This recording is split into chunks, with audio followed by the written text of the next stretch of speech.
Assalamualaikum warahmatullahi wabarakatuh.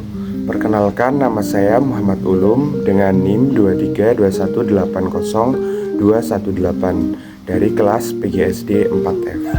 Di video kali ini saya akan membuat simulasi mengajar pembelajaran Bahasa Indonesia SD dengan dosen pengampu Ibu Arum Ratnaningsih MPD pada materi menjadi warga dunia pada kelas 5 SD dengan model pembelajaran Discovery Learning, dengan media pembelajaran PPT interaktif, dan juga dengan metode ceramah, diskusi, dan pembelajaran berbasis masalah. Selamat menyaksikan. Assalamualaikum warahmatullahi wabarakatuh. Waalaikumsalam warahmatullahi wabarakatuh. Selamat pagi anak-anak. Pagi. Sebelum memulai pelajaran hari ini, alangkah lebih baiknya kita berdoa terlebih dahulu. Buat Mas Ilham, tolong dipimpin doanya. Bismillahirrahmanirrahim. Raditu billahi rabban wa bil islami dinan wa bi Muhammadin nabiyyan wa rasulan. Rabbi zidni ilma warzuqni fahman. Amin. Selamat pagi, Pak. Selamat pagi. Sebelum memulai pelajaran, Bapak mau mengecek daftar hadir kalian dulu. Pertama, Mbak Nuri Alfaini, Mbak Ida, Mbak Iza, Mbak Abida, Mas Ilham, Mas Fauzan, Mbak Deas, Mbak Kalista, Mbak Laura, Mbak Inaya. Hadir semua ya hari ini. Alhamdulillah, luar biasa. Allahu Akbar. Alhamdulillah kalian hadir semua hari ini. Berarti kalian Sehat. dan juga disiplin. Sebelum memulai pelajaran hari ini, kita nyanyi dulu sama melakukan activity dulu. Nyanyi lagu nasional supaya meningkatkan sikap nasionalisme kita. Ayo, bisa berdiri dulu. Sampai semua ya.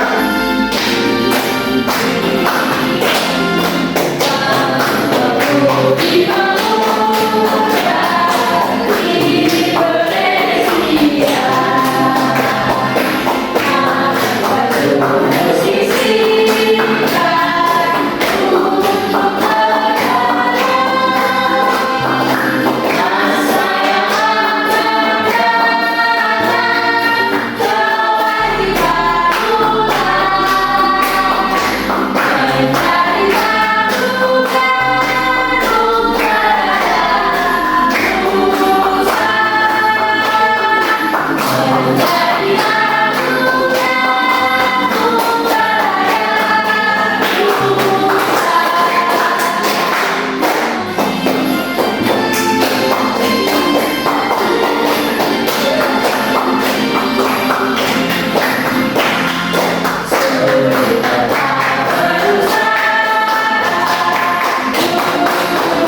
dengan ice breaking. Jadi pada pagi hari ini kita akan belajar tentang menjadi warga dunia. Untuk tujuan pembelajarannya di sini, yang pertama Bapak ingin menjelaskan isi teks naratif dan informatif tentang warga dunia dengan kalimat sendiri secara lisan dan juga tertulis.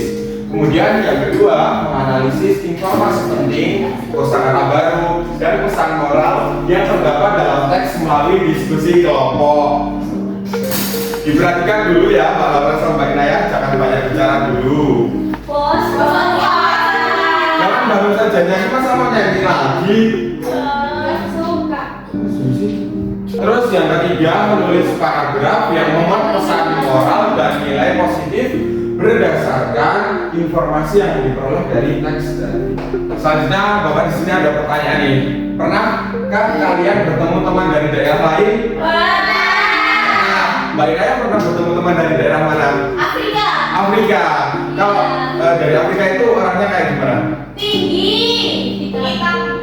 Lebih hitam kulitnya daripada kita. Tapi Terus? baik, Pak. Oh baik ya. Terus pas Mbak Inaya ketemu itu bagaimana perasaannya? Gak gimana-gimana, gak bisa ngobrol. Oh, nggak bisa ngobrol. Kalau Mbak Laura dari mana? Dari Cina. Bagaimana perasaannya bahwa ketemu sama Indonesia? Tapi sudah kamu dan dia ngomong apa? Oh. Gak bisa ngobrol. Kalau yang dari Indonesia, misal ada yang dari Aceh, dari itu ada nggak yang pernah bertemu? Ada. Mbak Ida dari mana? Aku Sumatera. Aku punya teman dari Kebumen. Oh, Kebumen. Mbak Ida dari Sumatera. Dari Medan. Gimana perasaannya punya teman dari Sumatera? Ya, senang banget. Oh, ya. Terus cara ngobrolnya gimana sama temennya dari Sumatera? Pakai bahasa apa? Pakai bahasa Indonesia. Ya, pakai bahasa Indonesia ya. Terus sekali. Kalau benar, Bahasa apa? Ya, kita tidak bisa bahasa apa. Iya, tapi namanya itu bahasa daerah. Betul, betul kata Mbak Ina ya. Oke, jadi hari ini kita akan belajar di bahasa Indonesia itu terkait teks narasi informatif. Nah, apa yang dimaksud teks narasi informatif itu? Yang pertama, cerita yang menyampaikan informasi atau pengetahuan. Jadi cerita nanti di dalamnya itu memiliki informasi dan juga pengetahuan. Dan juga yang kedua, disampaikan secara berurutan, ada awal, tengah, dan akhir. Artinya susunan teksnya itu dari awal, tengah, akhir, tidak langsung tengah ataupun akhir. Kemudian yang ketiga, tujuannya supaya pembaca tahu sesuatu. Nah, ciri-ciri teks narasi informatif itu ada 4. Yang pertama, adanya tokoh atau pelaku. Kemudian ada kejadian atau peristiwa nyata. Ketiga, disusun dengan urutan waktu. Dan yang keempat, ada penjelasan fakta. Cara menyampaikan teks narasi informatif itu ada 3. Yang pertama, gunakan kalimat jelas dan sopan. Ceritakan siapa, kapan, di mana, dan apa yang terjadi. Dan yang terakhir, tambahkan penjelasan atau fakta. Apa yang dimaksud fakta? Kenyataan. Betul, kejadian yang sebenarnya. Pesan moral dalam cerita. Nah, pesan moral itu nilai kebaikan dari cerita atau amanat. Nah, contoh pesan moral yang pertama itu saling menghargai teman, tidak membeda-bedakan, dan berkomunikasi dengan sopan.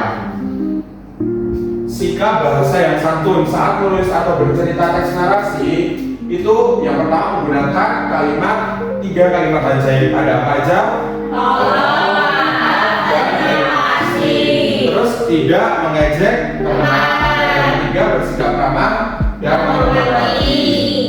Di sini Bapak udah mau masuk ke kegiatan inti di mana nanti kalian ada aktivitas kelompok. Tapi sebelum itu kalian bisa membaca ini terlebih dahulu. Saya mau minta tolong buat Mbak Inaya tolong dibacakan yang ada di layar. Judul teman dari berbagai daerah. Di sekolahku ada teman-teman yang berasal dari berbagai daerah di Indonesia. Ada Rina dari Aceh, Budi dari Jawa, Made dari Bali, dan Hasan dari Kalimantan. Kami belajar bersama di kelas. Walaupun kami berbeda-beda daerah, kami menggunakan bahasa Indonesia untuk berkomunikasi. Kami saling membantu dan menghormati. Aku senang memiliki teman dari berbagai daerah. Dari mereka, aku belajar banyak hal seperti makanan khas, tarian daerah, dan cara mereka berbicara. Menjadi warga dunia berarti kita saling berbahasa dengan sopan agar tidak menyinggung perasaan orang lain. Terima kasih, Mbak Inaira. Nah, di sini ada identifikasi masalah. Yang pertama, bagaimana cara berkomunikasi dengan baik dan sopan jika mempunyai teman berasal dari daerah yang berbeda. Bagaimana caranya? Menggunakan bahasa Indonesia yang baik. Betul, Mbak Laura. Kemudian yang kedua, apa yang harus dilakukan supaya perbedaan bahasa dan budaya tidak menjadi penghalang persahabatan? Nanti ini untuk yang kedua, ketiga, dan berikutnya nanti kalian bisa dikerjakan di LKPD ya. Yang ketiga adalah mengapa penting menggunakan bahasa Indonesia yang baik saat berbicara dengan teman dari daerah lain. Kemudian ada kegiatan pengumpulan data. Nanti kalian akan mencari makna kata baru dalam teks, kemudian mencatat informasi penting dan mencari referensi tambahan jika diperlukan. Kemudian nanti setelah kalian mencari, kalian nanti akan menulis paragraf tentang pesan moral dari teks dan diskusi dengan bimbingan Bapak dalam menyusun kalimatnya. Kemudian nanti dari hasil diskusi kalian, nanti kalian akan maju mempresentasikan di depan teman-teman kalian dari hasil diskusi. Kemudian nanti dari kelompok lain akan memberikan tanggapan dan dari Bapak akan memberikan klarifikasi serta koreksi. Kemudian nanti di terakhir ada kegiatan menonton video komunikasi antar bangsa dan nanti kita akan menarik kesimpulan dari apa yang kita pelajari hari ini. Oke, langsung saja Bapak mau membentuk kalian menjadi 4 kelompok terlebih dahulu untuk mengerjakan LKPD.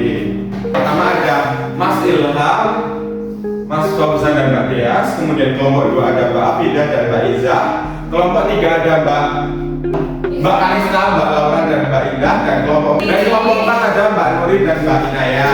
Ini LKPD-nya Bapak bagi dulu ya.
Sudah selesai semua anak-anak? Sudah. Oh, belum ya. Bapak tunggu.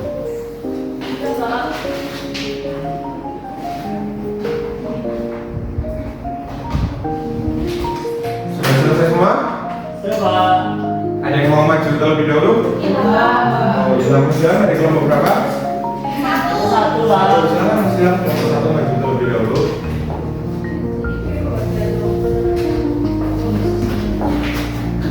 Saya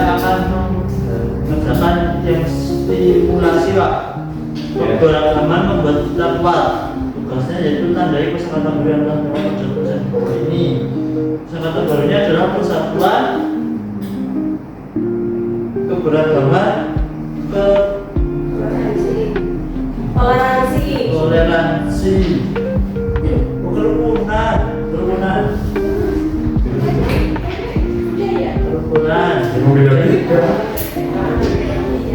pengumpulan data, karena kosakata makna kosakata baru, tulisan informasi penting dari teks tersebut. Mana kata kesadaran? Makna kosakata baru yaitu persatuan, keadaan bersatu. Kemudian keberagaman yaitu banyaknya perbedaan. Kemudian yang terakhir kerukunan, hidup dalam keadaan damai. Doa. Risma.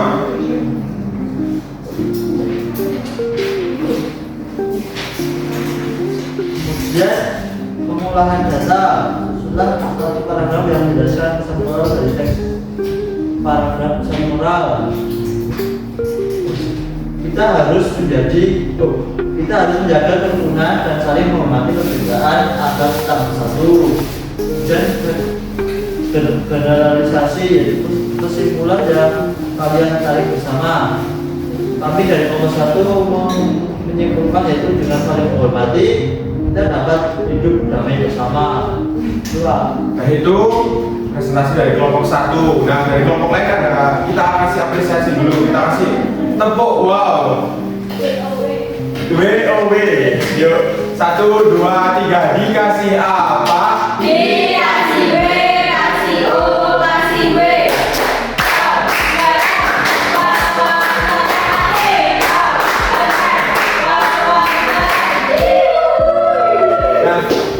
Nah dari kelompok 1 sudah menyampaikan, ada yang mau bertanya tidak? Ya silakan Kak Wida. Apa manfaat keberagaman bagi persahabatanmu? Apa manfaat keberagaman bagi persahabatanmu? Ya udah pertanyaan dari Mbak Winda ditampung dulu, itu buat PR minggu depan aja. Kita bisa kembali dulu. Silakan kelompoknya Mbak Winda. Yang dulu ya, diperhatikan dulu temannya yang maju. Motivasi keberagaman membuat kita kuat. Kosakata baru, kebersamaan, toleransi, keunikan. Makna kosakata baru, kebersamaan, rasa dekat dan bersatu. Toleransi, menghargai perbedaan. Keunikan, sesuatu yang berbeda dan istimewa. Informasi penting, setiap orang unik. Saling menghormati membuat kita rukun. Pesan moral, setiap anak memiliki kebiasaan yang unik. Kita harus belajar menghargai supaya bisa hidup rukun. Kesimpulan, perbedaan membuat hidup lebih berwarna dan penuh pembelajaran. Oke, kita kasih wow dulu. 1, 2, 3 dikasih apa? Dikasih B, kasih O, kasih B.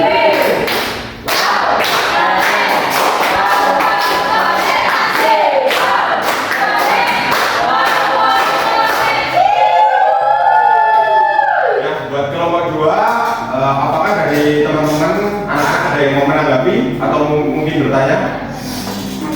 Silakan Mbak Nuri. Bagaimana perasaanmu saat berteman dengan teman yang berbeda kebiasaannya? Ya terima kasih Mbak Nuri, pertanyaan bisa ditampung dari kelompok 2 dulu untuk dikerjakan di rumah dan dipresentasikan minggu depan. Silakan Mbak Nuri, Mbak Beda. Nah terakhir di sini Bapak akan melakukan generalisasi, yaitu apa yang kita pelajari hari ini tentang menjadi warga dunia. Apa? Ada yang mau menjawab nggak? Harus saling menghargai. Betul, dan juga Menghormati. serta menggunakan bahasa yang Baik. Jadi yang kita pelajari tadi sudah jelas semua ya anak-anak terkait menjadi warga dunia dan bagaimana kalian sudah paham tulis teks narasi. Menjadi warga dunia artinya kita belajar dari siapa saja, di mana saja, dan kapan saja. Nah, untuk tugas minggu depan lagi, dan tugas untuk pertemuan yang berikutnya Bapak yaitu memberi tugas kepada kalian untuk mencari satu tokoh warga dunia dari negara lain dan tulis deskripsi singkatnya seperti itu. Itu saja yang materi yang Bapak dapat sampaikan. Sebelum mengakhiri, kita berdoa terlebih dahulu. Buat Mas Ilham, bisa dipimpin doa. Silakan berdoa mulai. Bismillahirrahmanirrahim. Al-asri innal insana lafi khusrin illa alladziina aamanu wa 'amilus sholihati wa tawassaw bil haqqi wa tawassaw bis sabr. Doa selesai, jadi salam. Selamat siang, terima kasih atas partisipasi kalian hari ini. Semoga kita dapat bertemu lagi di pertemuan berikutnya. Wassalamualaikum warahmatullahi wabarakatuh. Waalaikumsalam warahmatullahi wabarakatuh. Terima kasih, Pak. Sama-sama. Terima kasih. Wassalamualaikum warahmatullahi wabarakatuh.